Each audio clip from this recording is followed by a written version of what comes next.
Welcome back to the Marching to Madness College Basketball Podcast, where I have my good friend Mike Hopkins from the University of Washington on here in Seattle. He's the head coach, of course, of the Huskies, and they bounced back with 17 wins last season. Coach, you had to be enamored with that, although you always want more. Yeah, you know what? We started off so slow and having a new team and learning each other. That was a struggle, of course, especially with the year that we had before. But to be able to win 11 games in league and have some really good wins, we started to believe if there was another month in the season, we were stacking them, stacking wins, and had a winning season. That was important. Not the standard that we want to. Obviously we want to get in that 20-win category and have a chance to be playing in the postseason, but a major improvement from the year before, and we think we can take another step this season.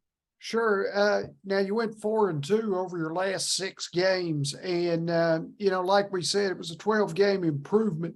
What's the next step now in progression for your basketball team?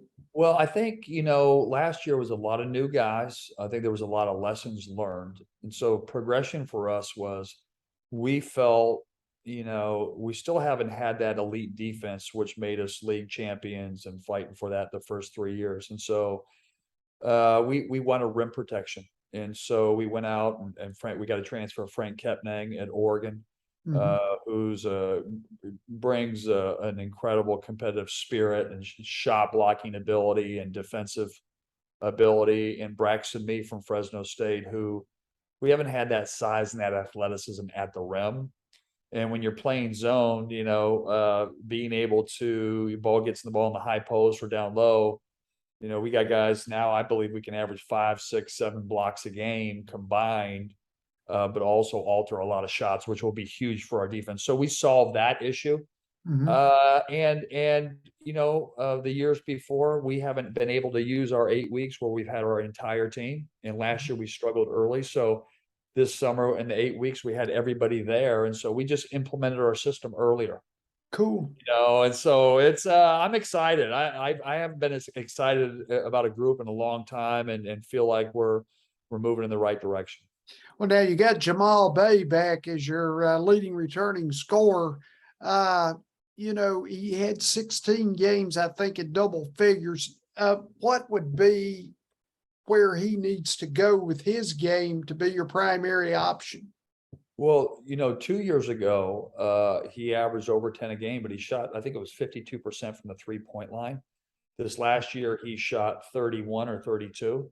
Yeah. So we can get him to 40. You're talking about a guy that, can average 13, 14 points a game. We're going to need that. Being a sixth year senior, a super senior, he knows the system. He's confident, he's experienced, and we look for a great year. A guy who can help these, I don't want to say all younger guys, but newer guys from the transfer portal in terms of how we operate and how we do things. He's been great. Sure. And PJ Fuller, now he's got length and size. Okay. So that could make him a solid defender as well, even more solid. Maybe. I believe that. And that's the one thing that we got longer, we got more athletic, and I feel like we've gotten tougher. And PJ is one of those players. He's an elite defensive player. We just need more consistency out of him on the offensive end because he has that ability. But on the defensive end, he makes plays. He's disruptive. He has really good anticipation skills, and looking for a great year from PJ. Keon Brooks Jr. comes over from Kentucky as a transfer. He had 10.8 points, 4.4 rebounds, and he shot 49% from the floor at UK. You know what? We lost Emmett Matthews, and there was a void. He was our second leading scorer, and we feel like we were just really fortunate and lucky to get a guy of caliber of Keon. I mean, a guy who, we believe that 10 can turn into 16, 17, 18 points a game with more touches and more opportunity, and he's done it at the highest level. We saw him a lot with Isaiah Stewart, of course, who they were teammates, and he's done it, and he's a senior. And all those guys you mentioned, Jamal Bay, super senior, PJ Fuller, Keon Brooks, they're seniors with also another year of COVID. So we're excited about, our veteran players and really excited to have him. Yeah, and you get a guy like Keon Brooks, with the athleticism, et cetera there. As you look at turning him into even more of an offensive player, what are some ways that can happen? Well, I think he can make shots. He just has to be a confident shooter. He's looking for a larger role and opportunity. I've seen it. I've seen what he can do. And so, players in the past, Terrell Brown went from averaging 7 at Arizona to 21 for us. Emmett Matthews went from in Pac-12 averaged over 14 and shot 40% from the 3-point line in league. Where he came over, he shot 31% and average 7. So there's a lot of opportunity, and we believe that and we need Keon to be able to score. So just being a confident offensive player, putting him in positions where he can be effective, because he's actually, his IQ is really high. So if guys double team, he'll kick. He can post smaller players. Really good at taking the ball to the basket, an elite offensive rebounder, and an improved shooter. So really, really excited for him and see what he can do this year.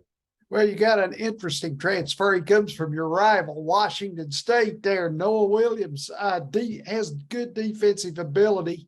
How much of a scorer now will you look for him to become? I saw him get 42 against Stanford his 2 years ago.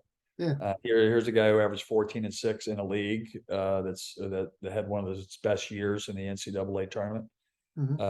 And he played a lot of point guard in the first couple of years. Last year, he played the wing, which is a little bit different. But he fits our defense. He's tough. He's got length. He's got a voice, and he fits what we do. And so I can tell you what, I hated coaching against him. So he's the guy, everybody loves to hate, but when he's on your team, you're so happy you have him. So excited for him. Think he's going to have a big year. Now you got Keion Johnson. He's a 4-star guard from Seattle. Talk a little bit about his ability and the key ideas that he gives you, that you can implement. He's got the ability. If you watch Terrell Brown, like he could go and get his spot on the floor whenever he wanted to. He didn't need a ball screen. He didn't need an advantage. He just knew how to dance. Yeah. Keion knows how to dance, and he's from the first day I saw him, when he was 9th grade, whatever, and he just ripped a guy from behind. Like, he was born to hoop. And so really excited about him being local, takes a lot of pride in UW, and it's going to be fun coaching him. I was going to ask you about him being local in the city of Seattle. Talk a little bit. Now, this is something for me in general, because I've never seen high school basketball in Seattle. What's the style of ball there? And then how does it translate from, the highest levels of high school to Division I? Man, it's as good. I've been in the East Coast for so long. You recruit New York City or Baltimore, DC, who obviously has great high school basketball. The Metro League here is as good as any high school league in the country, and so you got great coaches. You've got, look at the pros that have come out of here. Even Marjan Beauchamp, Tari Eason, Paulo Banchero in this last class, Kevin Porter. You have our guys and with Thibault and Jay McDaniels and Isaiah Stewart and Jalen Noel. That's what's, there's some great players here. It's got a basketball. The thing I love about the city, it's got a basketball culture. Jamal Crawford is so entrenched. Will Conroy, they call him the home team, and they love hoop, and they're all, regardless if they go to UW or not, it's all embraced in the community. They're very close knit, and just lucky to be a part of it. Yeah, that's really cool. Now you have a freshman in Tyler Linhart at power forward, and of course the Michigan transfer, Keon Merrifield. It looks like it could work as an inside-out combination, maybe. Well, Tyler Linhart, a local kid, same thing. Like he went to a prep school in Ohio, but he played at Kings, which is a smaller school here, but. He's got the ability to score. Like, even in our preseason workouts, like he his IQ. He's not the fastest or the most athletic, but he knows how to use his body. He fakes well, shoots well. Really excited about him. You mentioned Keon Minifield. He wasn't a transfer. He was but he comes from Michigan. And he led EYBL in scoring. And if I went back to the history of EYBL and said who led it in scoring, you're going to see names like LeBron and like different guys. Not to compare him to that, but he knows how to do it. A lot like Corin Johnson knows how to get to where he needs to get. He looks like a real skinny, like he's college is from getting stronger and those types of things. But he's a pretty special player. Coach, what is your take on the state of college basketball right now, and then throw in the transfer portal and the NIL to that? I think obviously college basketball needs, strong leadership with these rules. How are we going to, there's going to be compliance, all those different things. Someone had asked me at the beginning, when you talk about NIL, it's hard to think that it's gotten there. I love tradition. Yeah. Conference realignment. I was part of, the Big East Conference and then going to the ACC. All those transitions, whenever you go away from transition, it kind of feels like you got kidney shot or a stomach shot, but really thinking about it, like how does the game become better? And obviously they're going to have to have guardrails and rules and regulations, which are fine. Yeah. I do like the fact that players get an opportunity to name, image, and likeness, and to make extra money in regards to that. And I think, like, I always go back to, where can it really be utilized? And you look like Drew Timme getting a great NIL deal to come back to college. So on one end, you're getting great players that actually make the game better. I think it's going to help guys stay in college more than trying to leave to try to help their families by playing overseas or learning and leaving too soon. And with that, being in college gives them a better opportunity to graduate in terms of long-term. There's obviously the flip side. There's a lot of different arguments, but when you can make the game better by having, when I played, Derek Coleman went to school for 4 years. Yeah. In today's day and age, he would have lasted 8 months. You see players that will stay longer in college that are really great players. In my opinion, only makes the game better. Coach Mike Hopkins, ladies and gentlemen, the Washington Huskies in Seattle, which I know would be one of my favorite cities if I got there. Coach, it's been a pleasure, man. It's great to see you. Great to see you too, my friend. Go Dogs. Let's go. There you go. How's that? That's it. Yeah. All right. Thanks a lot now. Take care, my friend. I'm happy and good luck with your recovery. You're lucky you have a brother that does that, because that's pretty special. Yeah, it is. He's been really good about it. And, he could